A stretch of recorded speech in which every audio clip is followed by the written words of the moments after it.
Hello, thank you for listening to and watching Youhadoptions. This episode I have Singh from Hate56. Great conversation. We talk a lot of tech, the technology behind how he operates Hate56. Talk about his work in activism. Yeah, great conversation. Go check out Sunny. Check out his website, hate5then6.com. This guy's Patreon, got everything there that you need to know about him. Go sign up for his Patreon. You get early access to stuff. It's great. Go follow him on social media. It's the same, at hate5then6. Yeah, great conversation. Go to thehandsomescoundrels.com/shop. Buy some stuff. There's a youhadoptions shirt on there. Yeah. Thank you for listening.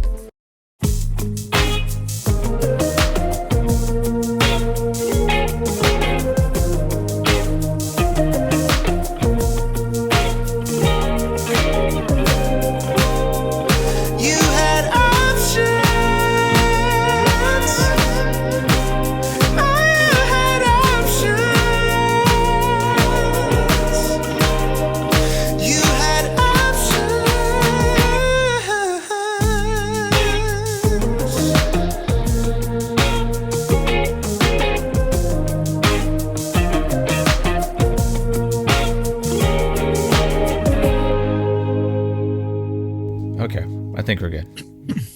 Awesome. Hey, Sonny. How are you today? Good. It's cold here in Philadelphia, so trying to stay inside as long as I can before I got to go outside. Ooh, is it snowing? No, it's not snowing. It might. I don't think it's going to rain, but it just looks really gloomy out. Okay. Where are you based? I'm in Mobile, Alabama. Oh, so it's either, humid or raining or both. Mm-hmm. Or yeah.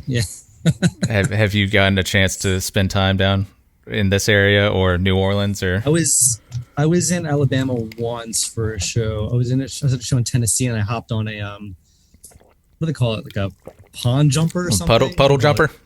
Yeah, puddle jumper. I hopped on a puddle jumper for a show in Alabama somewhere. It was like a one-off thing. This is like 2 or 3 years, right?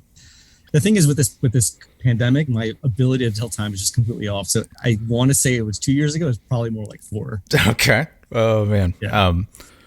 So yeah, I think most people know you as Hate56, with videos for hardcore and punk bands of varying genres underneath that kind of umbrella.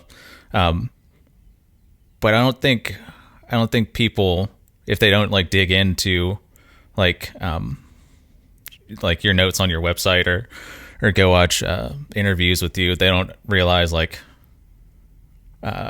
you're so much more than just doing hardcore and punk videos. A thing that drew me to you was your development, programming. How long have you been a programmer? I started programming in high school, so this must have been, I think the first programming class I took was in 2000, freshman year of high school. It was a QBasic class. Nice. It was QBasic, and then the next year they offered the next level up, which was C++. Hell yeah. So I think I was a sophomore, and then I don't think they offered anything else until my senior year, which was Java. Okay. So pretty much I've been programming since high school. I mean, even as a kid, I was taking apart my family computer and putting it back together. Right. But in terms of actual software, it wasn't until early 2000s when I got into high school, and I was in the high school programming team. So we competed in Nice. Canada. It was the ACL, American Computer Science League. So there was a written portion where we'd have to solve, reduce logic gates and solve, computer science questions. And then there's also a programming challenge as well. So I was really into that in high school. And then when I went to college, mostly focused on math and physics, and my programming took a back seat. Well, programming in the formal academic setting Right. took a back.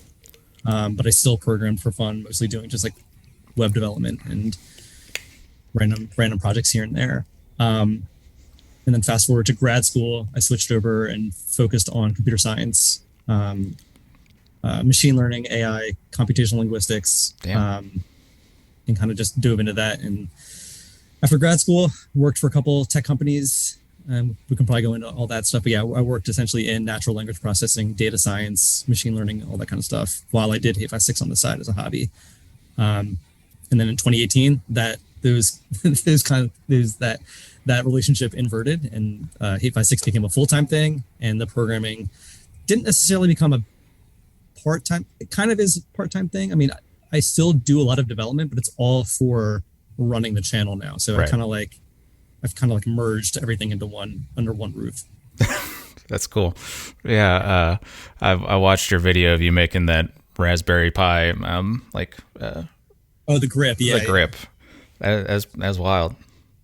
Yeah, worked pretty well. So if anyone hasn't seen it, when I was doing live streams during the pandemic. So during the pandemic, obviously bands were not playing, so we were doing live streams in a studio, closed off setting, and I was typically doing 2, 3, 4 camera angles, and all by yourself. All by myself, yeah. And I have a very specific way of how I like to cut my footage together. I mean, you could hire someone to just press buttons and pick the angle they think is best, but when I'm filming, I'm thinking about what angle is active at that moment. The way I frame shots, the way I pan my camera, I do it in a deliberate way, because I know that when I'm going to be editing, I'm going to be cutting to and from certain angles. So when I was doing these live streams, I had this idea, all right, I mean, I could hire someone, but it might be cooler, it might be a fun challenge if I can, while I'm filming, also cut between the angles. And the first prototype I had was just a numpad on my phone. Yeah. That was just, mapped to the keystrokes on the laptop, and it was just, filming and also just pressing the buttons on a keypad, which is not that convenient in terms of operating a camera. So I had this idea of 3D printing a grip that I can then mount on my camera itself, and using a Raspberry Pi to program the keystrokes. And it was just sending that signal via an HTTP request to the computer running the stream, and is listening in for those requests. That's and sick. Just reading that in through a very simple API, and then just mapping that to the keystrokes in OBS for cutting between the angles. So it was a fun experiment. From conception to actual deployment was 1 week. I got it done in 1 week. Oh, damn.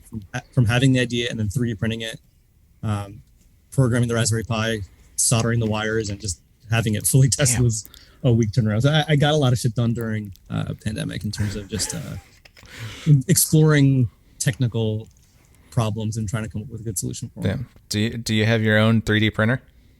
I do. You can probably see it right back here. Okay. Yeah. Red School. Yeah. I haven't used it in a while. The bed is completely not level anymore. I need to get one of those auto leveling devices, but yeah, haven't been printing much lately. Have you just printed anything like silly? I don't know, like figurines or something? I did. I mean, for just testing the 3D printer, I printed some, just like, I think I printed like a little dog or something like that. But yeah, I was mostly printing it for camera mounts, like either like the grip, or probably can't see it's out of frame. But I manufactured this aerial Skycam. Yeah. Probably 7 years ago, I took a class in plasma cutting. And so when I say Skycam, I mean like literally what the NFL uses for getting overhead shots. So okay. You have 2 points suspended in the air by a cable. I think the NFL ones, it's 4 points. It's a little bit more complicated, but essentially 2 points suspended, a cable suspended between 2 points, and then this device that has a motor on it can move along that cable laterally in both directions, and then mounted underneath is a camera on a gimbal that can also, rotate, tilt, so you get the full 360 coverage. So I started developing that in 2014, I think. I took a class in CNC plasma cutting, and I bought like air grade aluminum, and I CNC plasma cut this chassis. And then at the time, I programmed a Xbox remote control, Xbox controller to actually control the whole system. But I ended up blowing the motor on that, and I did not get around to finishing it for a long time. It just sat on my wall as an art piece. Okay. And then again during the pandemic, I was sitting there staring at it. I was like, you know what? I got nothing to do. Let me just fucking finish this. So that's the reason I bought a 3D printer, because I needed to manufacture a couple custom shaped brackets for the motor mount. Okay. And then I chucked the Xbox remote and I bought like an actual radio, like a RC, like controller, one of those massive ones that you could see someone operating, like a With the huge antenna. Yeah. Yeah, and basically I got that and a receiver, and I programmed that to control that, and I was able to actually for the gimbal that I use for my camera is just a DJI Ronin. If you're a filmmaker, pretty much everyone has heard of the Ronin. It's like the standard gimbal, but they actually have essentially a communication port in there. And I don't know why they have it, but I was able to. Someone figured out that you can actually wire that in a way that you can send RC signals to it. So I'm actually able to control the panning and tilting of the gimbal remotely from the remote. So essentially, I haven't technically used it. I used it in a field test, but you mount the Ronin on the underside of this carriage, and then the remote control controls the carriage moving laterally along the cable, and then I can also use the remote to control the panning and tilting. And I guess panning, tilting, yaw. I don't know. I always forget which one's which of the gimbal. So yeah. Long story short, I got that done. So sick. That was a fun project. It's funny. I was just thinking, like, usually when people are bored or they're like, I want to pick up something new, they're like, I'll start baking or something. But you're like, I'm gonna go to a CNC plasma cutting course. Yeah, well, it was more so I have this unfinished project that's like haunting me because I see it on my wall and I haven't finished it. Okay. So it was yeah. I mean, yes, I do shit like that when I'm bored. I'm like, let me tackle a fun problem. But yeah, I think it's because like I'm so invested in what I'm doing with the channel that I'm always looking for ways of streamlining the process and saving time. Because one of the only reasons I'm able to do the channel at this level of like consistency and throughput is because I have so much automation built into it, with how content gets deployed, how I structure my time management with just terms of editing and scheduling. Right. A lot of that is just driven by tools that I coded up, and that really allows me to minimize wasted time. So again, like the grip was a fun project, but again, that like minimized the need for me to bring in someone and train them how to cut it. And it also just was a very ergonomic solution to a clunky problem that I had. Yeah, that's cool. Yeah, I'll see you post every once in a while pictures of you like uploading your files. So that's all. How you just plug in your? I don't know how that works. You just plug in your uploading what files? Like video files, like to the actual like website or what? I don't know. Maybe you're just putting them. I don't know. You're moving them somewhere.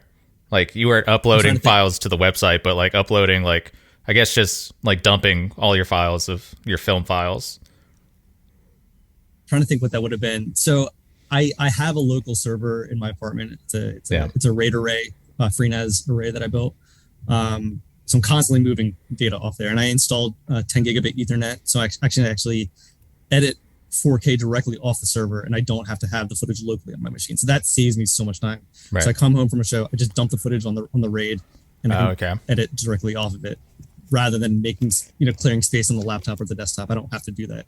I can just edit off of the server. Damn. But essentially, now we're getting to the actual content deployment. I don't know if this is the direction you want to go into. Yeah, man.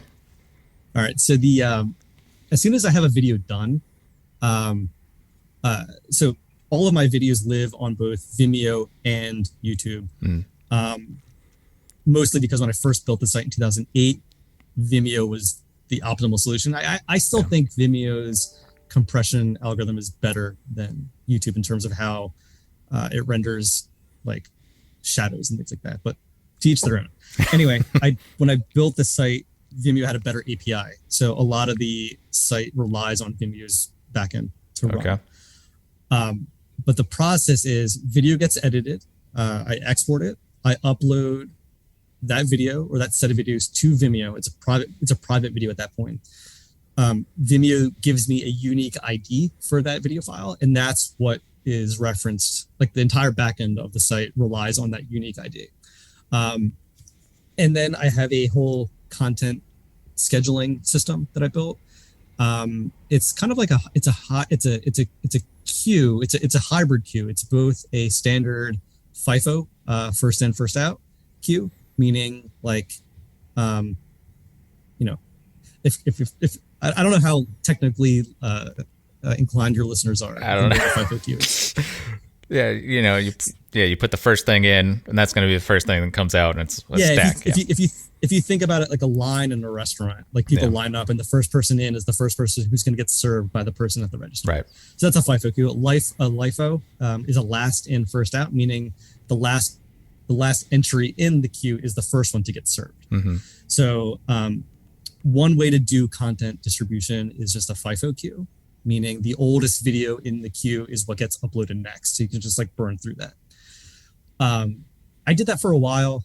And well, let me back up. I could technically just upload all of my content today and just and maintain no queue. But the only reason, in order to grow a channel, you need to have like a consistent upload schedule. You need to have viewers come back for more. Right. So one of the reasons why I just don't do it is because I want people to come back, because if the video they want isn't coming out today, they're going to come back tomorrow to see if it's posted tomorrow. So it drives engagement, and it's like food for these algorithms to make sure that you're relevant. Yeah. And the other part of it is just preventing oversaturation, because if I post 20 videos in one day, no one's going to watch any of it. Yeah. And the whole purpose of the channel is to drive as much traffic, as much eyes, ears, and attention to a specific band or to a specific video that I produced. So that's why it's like a slow leak. Like, I film a lot, but I'm only leaking 2 or 3 videos a day. Yeah. So you could just do, first in, first out, and just go through it that way. But then I had the idea a couple of years ago, why don't I take advantage of people's impatience or excitement for a video in the sense that, it could just be a first in, first out, and people would be like kind of annoyed because the video that I shot yesterday it's got to wait. Right. The other solution is I pick the scheduling, I pick the order, and I figured, why should I do that? Again, that's more work for me to do, to figure out, okay, Friday, this video come out, Saturday, this one. Like, I don't have the time to do that, nor can I make everyone happy by doing that sort of release schedule.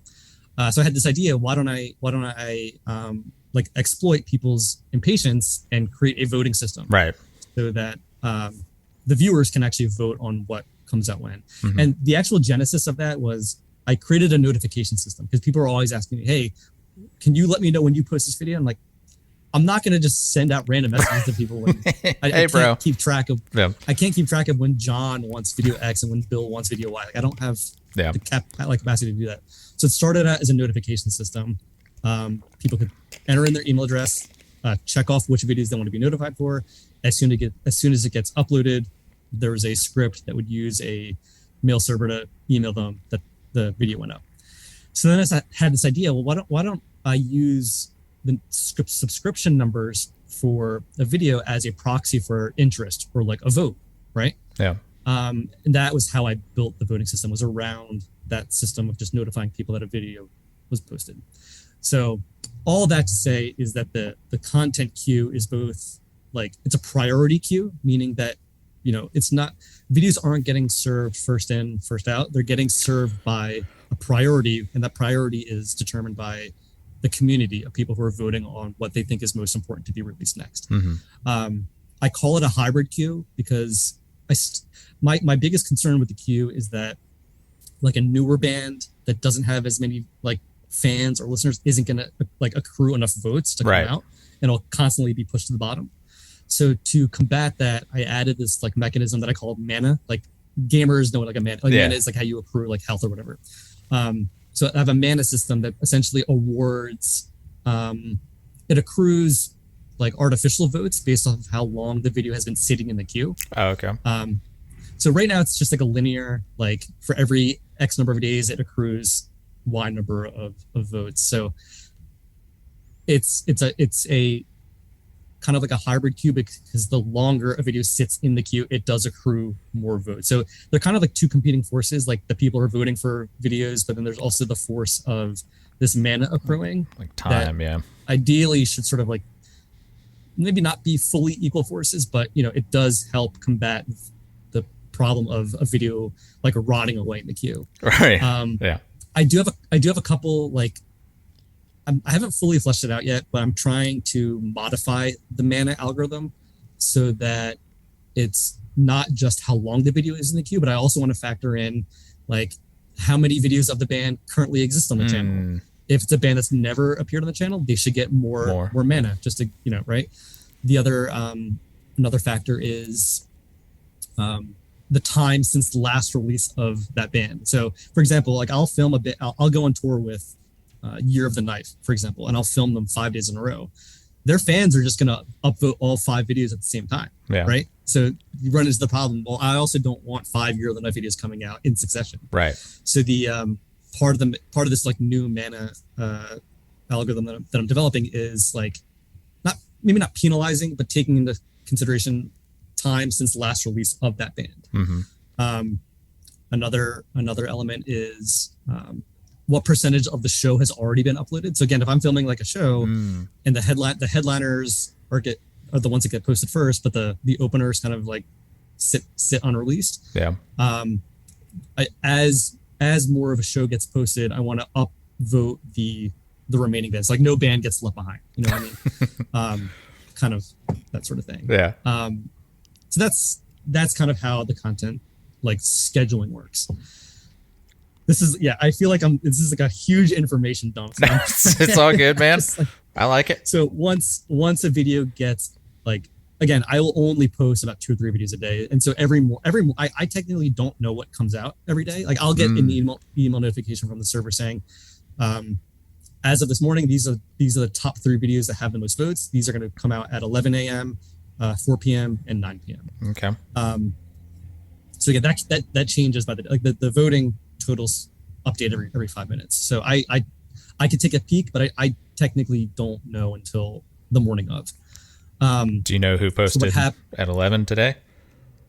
So I will override the system every now and then if a band has a special release that they want to coincide with something.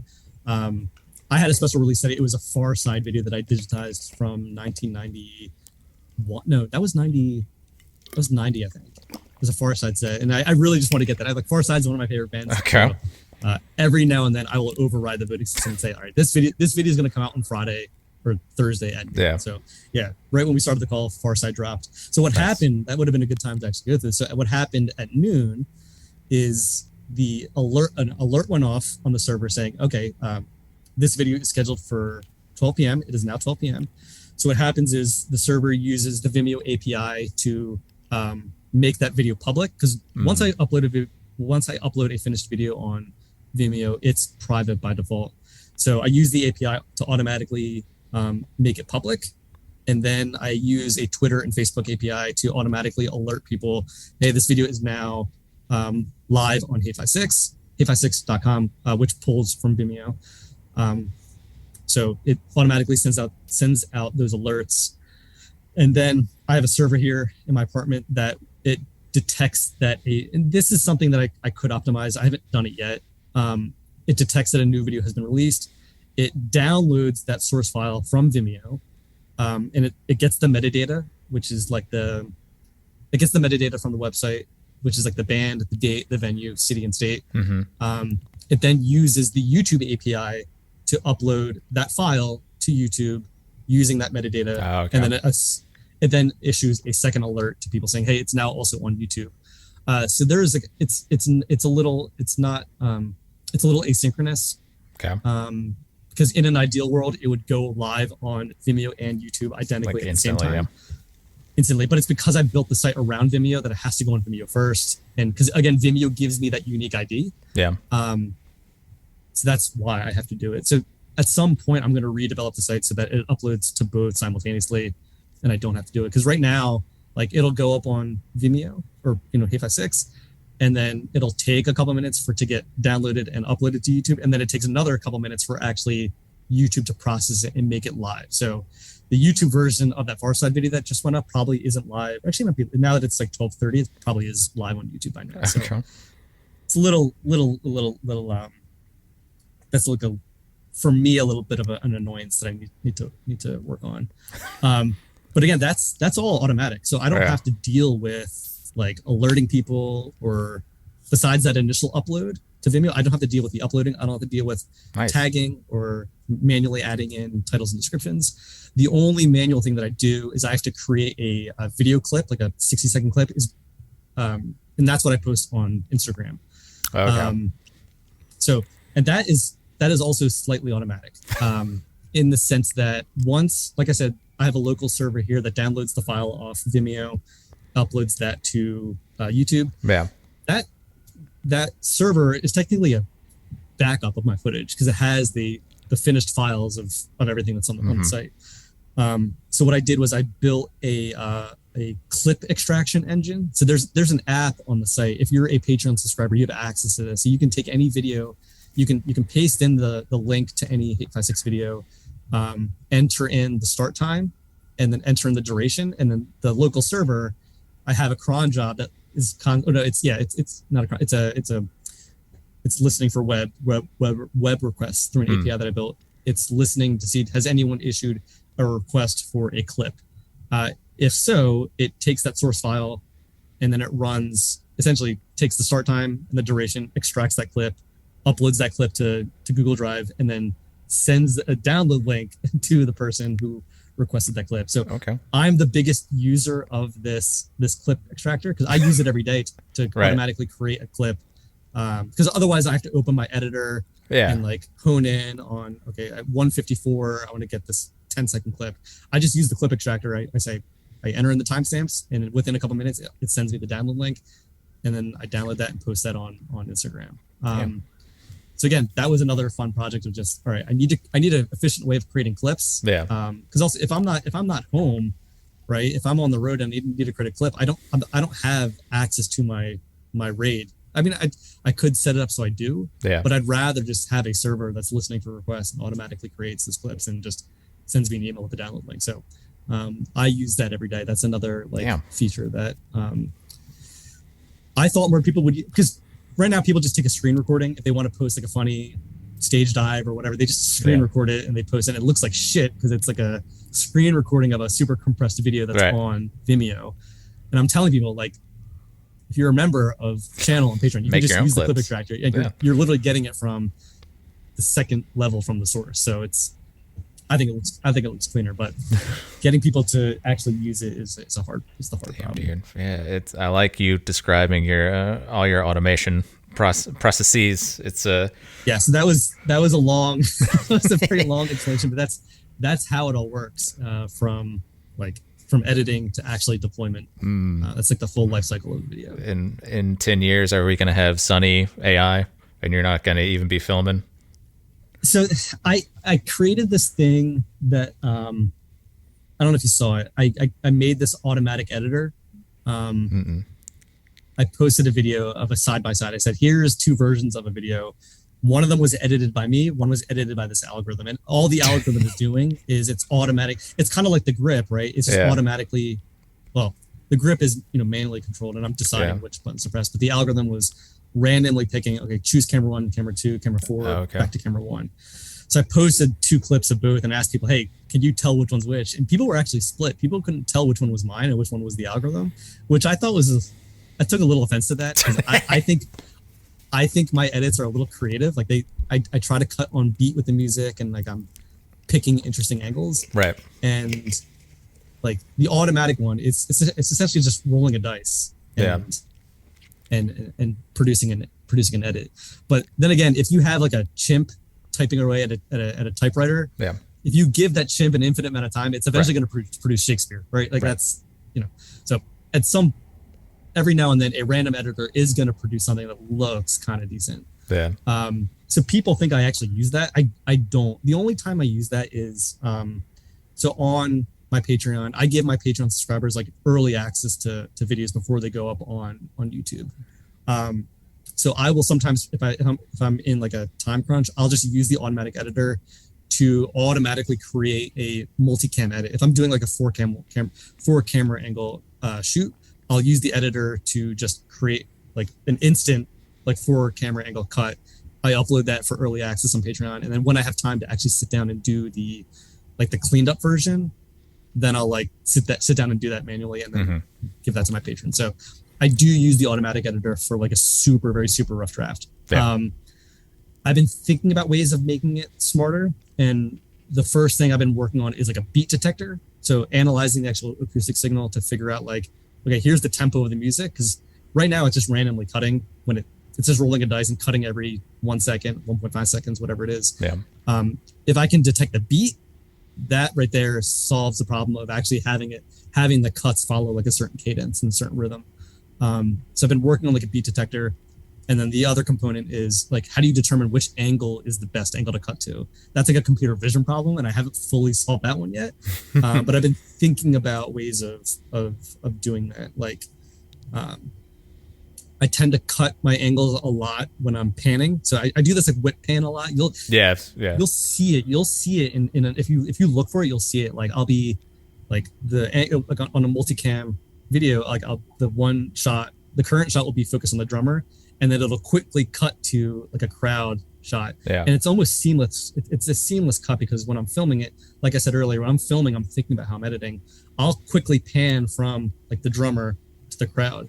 So I will stay on the dedicated drum cam, while also filming the drummer. Oh, I see. At the moment where I pan from the drummer is when I do that cut, so that the viewer can't really tell what just happened. All they could tell is that they were watching the drummer, and very seamlessly they are now at the crowd. So you'll see that a lot where I'm using that motion blur of panning to actually mask the fact that I'm cutting between a shot on this side to a shot on the other side of the stage. So that's something that people, if you watch enough Hate My Six videos, you'll see. So anyway, I was working on an algorithm to detect the blurriness of an image. So a video is essentially just a sequence of still images, right? Yeah. So I was working on like I said, with the beat detectors, trying to find the best time to cut acoustically. I was using computer vision to detect like if there's a lot of motion blur in this image, that's probably the point where I'm panning the camera really quickly. So I was using that to find like a cut point visually. Like, okay, the motion blur of this image has reached a maximum. If you think about like a time series of images, the motion blur peaks at the point where I'm panning. So that's kind of like a point where I could cut, and then it becomes like an alignment problem. Like you have these points in time visually where you can cut, and these points in time acoustically where you want to cut, and you want to, the best time to cut is when there's like the motion blur lines up with the beat. And I tend to do that. Like I tend to pan like during a drummer build up, like he's like hitting the 4 times, whatever. Yeah. And right when the drummer's about to hit the cymbals, that's when I pan the camera. You'll see that a lot too. So theoretically, if I'm doing this beat detector and this like motion blur detector, they should line up every so often. And then the algorithm would be, okay, that's the time to cut the angle. So I have ideas about how to make an automatic editor. I haven't done it yet. But maybe, so to answer your question, one day, maybe I won't have to do anything. It'll just be like, I'll set the cameras up, I'll film it, and then like I can go home and have the editor automatically edit it and then automatically get uploaded. And there you go. You can just walk around. Yeah, I can take more classes in CNC. There you go, man. Yeah, I don't know, pipe fitting, welding, something. I don't know. Yeah. You can just when you get to that point, you just walk around with a fake headset and act like you're screaming at people, like exactly. Cut the camera down. Cut the camera down. Yeah. But did want to talk about you were you live streaming before like the pandemic? I know Code Orange was the big. Yeah, I was anti live streaming for a long time. I was always like, why the fuck am I going to spend? I don't know if I can curse on this podcast, but I was hey like, man, let it fly.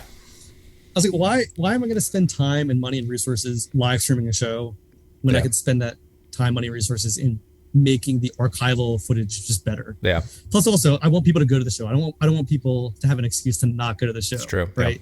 Yeah. Like I already do get some pushback from bands being like, "Oh, we don't want you filming because no one's going to come to the show." It's like, yeah. All right.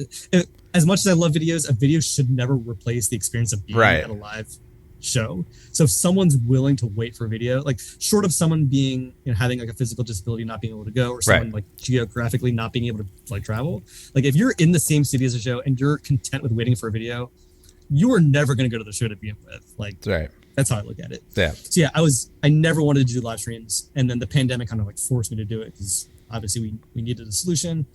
The Code Orange thing was like a super last minute production because we had planned on shooting that show as a regular video that we uploaded later, and then the pandemic, the lockdown happened that week, and the band called me up and we were like, "What should we do?" And they said, "Should we try live streaming it?" And I said, "I've never done it. We can figure it out." So we pulled it off in like 48 hours. Nice. We had like a team of people who were helpful, obviously. So it wasn't just like a one man band, but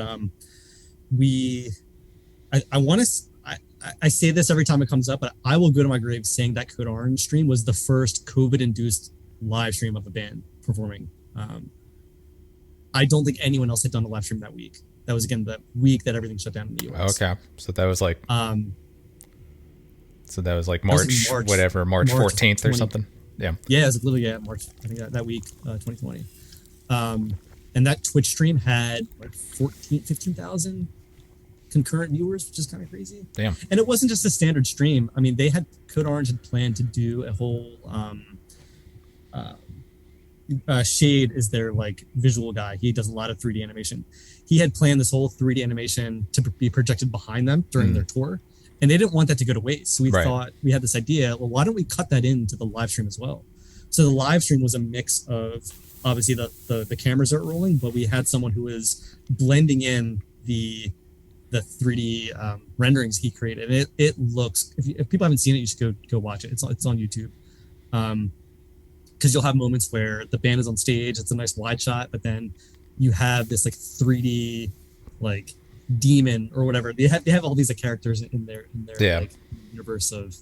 Is it like a Orange lore, augmented reality looking type of? Yeah, it was kind of like an augmented reality, just like kind of like manifesting into the image and kind of fading out. But then at moments, the 3D image would like occupy the full like opacity of the image. So it was a cool blending of both like the live performance with also just what they had planned to do visually for their tour. But yeah, ever since that, I've been all in on live streaming because again, we were forced to do it. And I'd done maybe 24 at least live streams of bands during the lockdown. Almost all of them were live. Very few are pre-recorded and aired. A lot of it is just like you're watching this in real time. I don't think a lot of bands were doing that. A lot of bigger bands were. A lot of people were selling live streams, but they were actually pre-recorded, and the viewers don't care. Right. But from a technical perspective, I think that's a very important distinction. Pulling that off live is very hard to do. Right. Both for the band, but also technical challenges as well. So there were not a lot of other people doing actual real-time live streams. So I take pride. I mean, I definitely fucked up a bunch of them. Just audio going out of sync or a camera going offline, like shit happens, but that's part of it. And like I like that technical challenge. So I'm proud of the fact that the vast majority of the ones that I did were actually like real time and live. Yeah. That kind of leads into we want to talk about your activism and you being at demonstrations and live streaming there.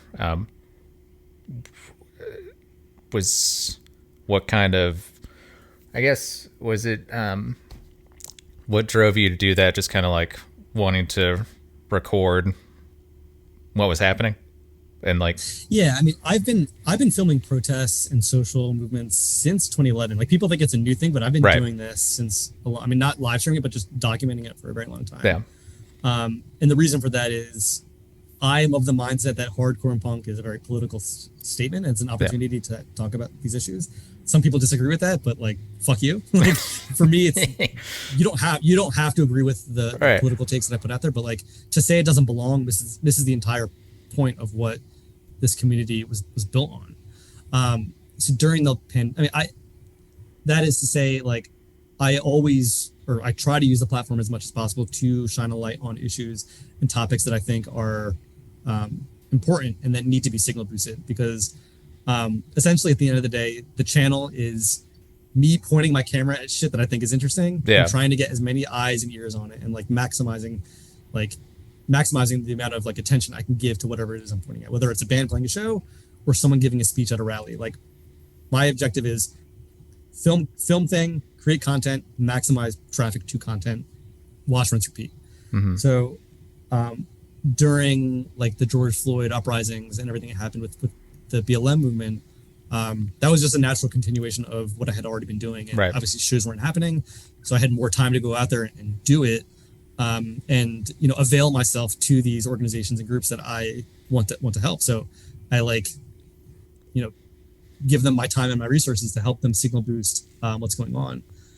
Everything from the housing crisis. I mean, the housing crisis is everywhere, but in Philly there was houseless encampments, and there was a movement to fight for equitable and fair housing for low-income families. I was live streaming a lot of that. I've been doing a lot of live streams for political prisoners like Mumia Abu-Jamal, who's a political prisoner from Philadelphia, who was a journalist framed for killing a cop in '81. But there's a lot of evidence that shows he is both factually innocent and legally not guilty. Mm-hmm. But he's been in jail for 40 years this July because of his activism as a Black Panther, as a youth. Mm-hmm. So I've been doing a lot of live streams on the ground, just raising awareness about his case.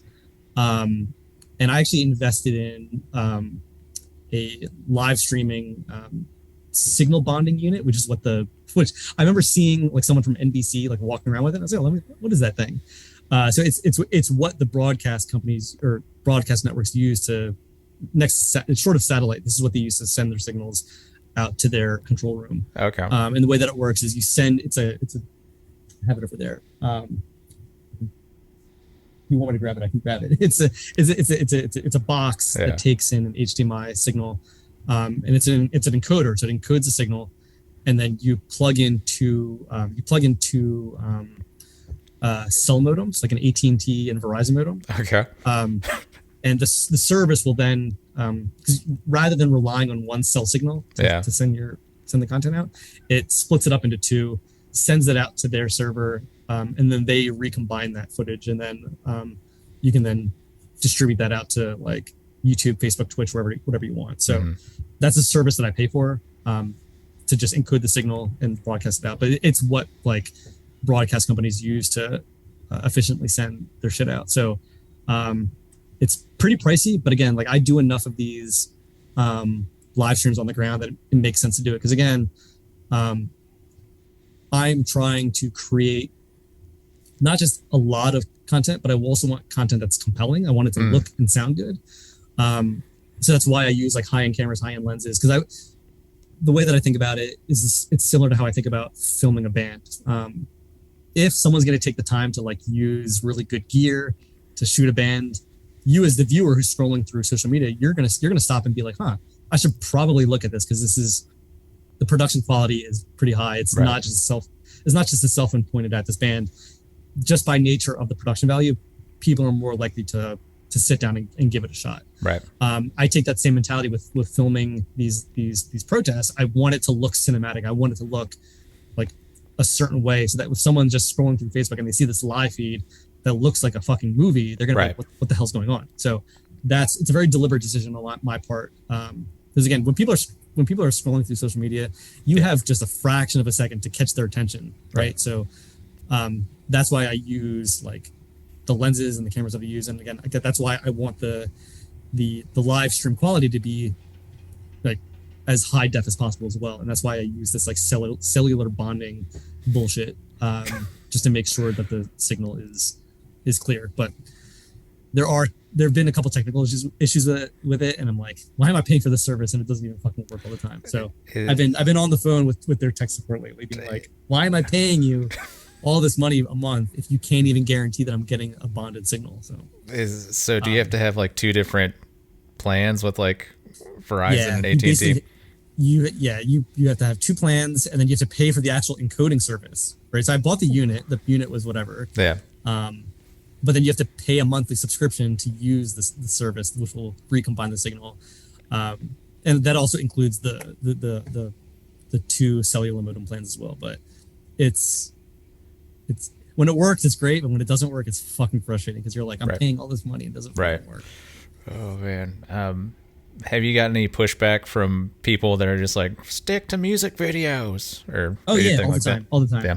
Yeah, I get pushback from people all the time saying like, stop with the political content, just stick to fucking music. And I'm like, the logo of the fucking channel is a camera and a sickle, which I came up with that in high school. Like, if you don't think you're gonna get political content, you are like, I think about how disconnected you must be and like what kind of mental gymnastics you must go through to like not have a basic understanding of the content that you're consuming. Right. Again, not everything that I post is political, but again, I'm trying to like draw people in with the live music coverage, but then hit them with a shotgun blast of just like, hey, I know you're expecting a video today of this band that I filmed, but like, here's a fucking protest that's happening right outside my window. Yeah. Like, this is a very important issue. But yeah, I do get the backlash, and I used to take it personally, but I'm of the mindset now, like, bring it. Like, you're engaged. Like, engagement is fuel, right? Yeah. Like, I don't care if you don't like me, right? Because at the end of the day, you're just keeping me relevant in the search engines, and that's all I care about. I'm not here to make friends. Like, it's cool if people like, you know, if I make friends through what I do, but I'm not here to make friends. I'm here to just draw attention to like whatever it is I'm pointing my camera at. Right. And if I can siphon people's keystrokes and siphon their attention and get them to like complain about something, again, it's all about converting this keystrokes to just engagement. Because the whole point of the platform is to just drive engagement, because the more engagement you have, it reaches more people. And like, again, that's really all this is all about, is like getting more people to watch a band, getting more people to like care about a topic that I'm covering. And I don't expect everyone to like immediately convert to a band, or I don't expect everyone to immediately convert over to a topic I'm covering. But if I can reach 1%, 0.1% of my following, that's a good amount of traffic, right? Like I have people coming up to me at shows saying like, hey, I'm a teacher and I saw your protest coverage and I didn't know about that issue, but now I've created a curriculum to teach my students about that issue. So if I can get one teacher to do that, that fucking pays it forward. So people think I take it personally if I get like backlash. But I'm at a mindset now. I've been doing this for so long. They really want me to stop doing it, but none of what they've tried has actually worked to stop me from doing the work that I want to do. Yeah. So fuck them. I'm going to keep doing me. Yeah. It's that's a little silly of those people, and it's like, it's not. This is like your baby. It's not like you're being funded by some higher power by George Soros. George Soros is not. George Soros is not funding. No, or like Live Nation presents 856 or something like that. You know, where it's like that. That's silly. Oh man. Well, is there? I was trying to think earlier of some just interesting questions. Is there a live music event that has already happened, like from the 70s or 80s, that you would have wanted to live stream that you can think of? Like all the time. I mean, like that Bad Brains set at CBs, the iconic video. Yeah. Like, but at the same time, I'm of the mindset that certain things were just better if you were there. Right. Had to be there. You had to be there. And like, if there's an archival piece of footage, like, that's all we get.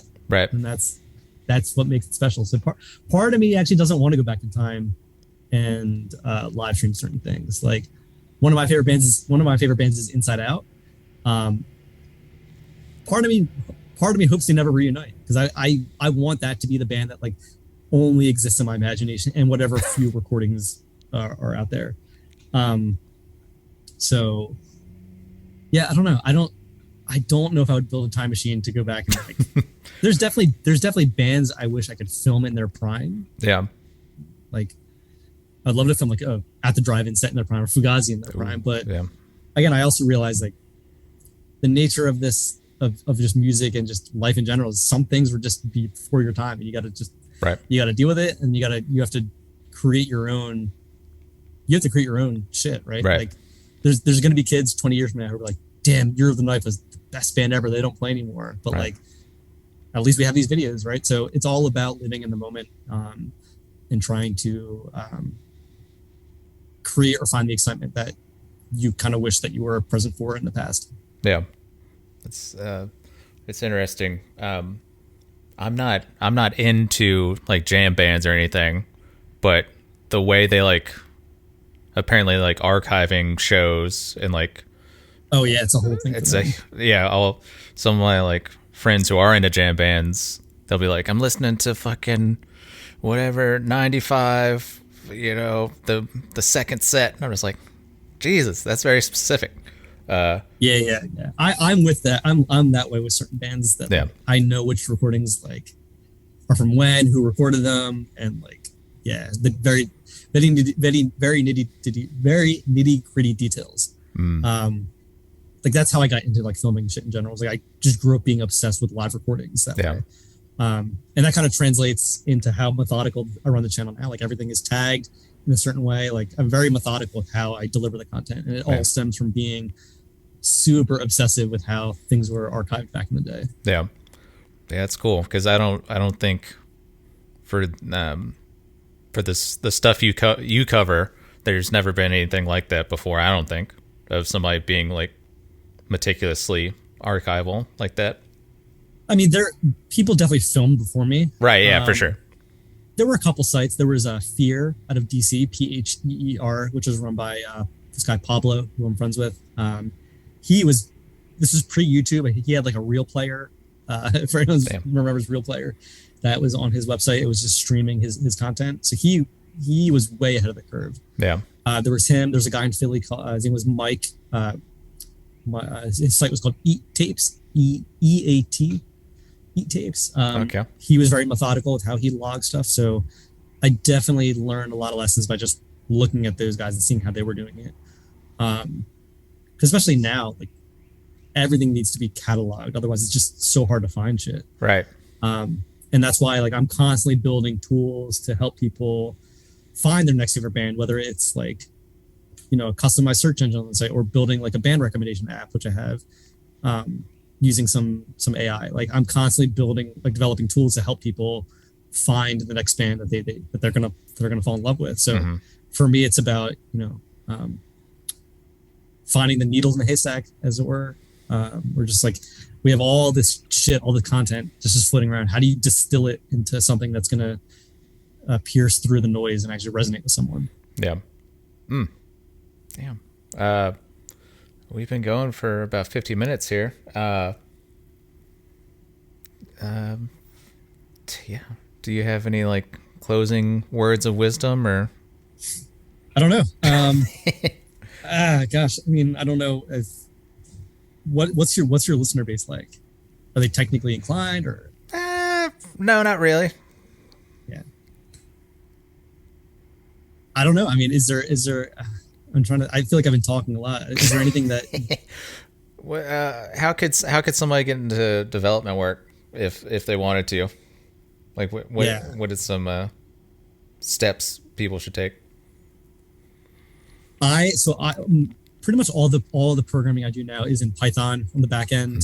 I do some front end JavaScript, PHP, HTML, things like that. But I always tell people, pick a language and just learn a language first and learn the basics of, conditional statements, for loops, functions, learn the actual concepts of computer science. And you can do that there's so many good YouTube tutorials now, or like Khan Academy. Like there's all these great resources for learning software development, or even just, boot camp if you have the resources to do it.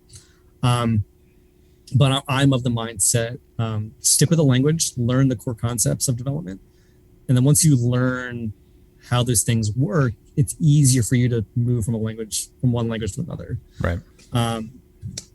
And I also tell people, pick a project. Think of something that you want to work on. Like for me, after I finished college, I was this is 2008, and this is like during the economic crisis. It was so hard to find a job.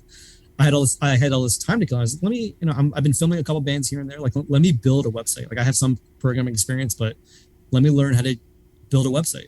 So Hate56 actually started out as just a fun project of like, can I build like a website? Yeah. PHP, which I never used PHP at that point.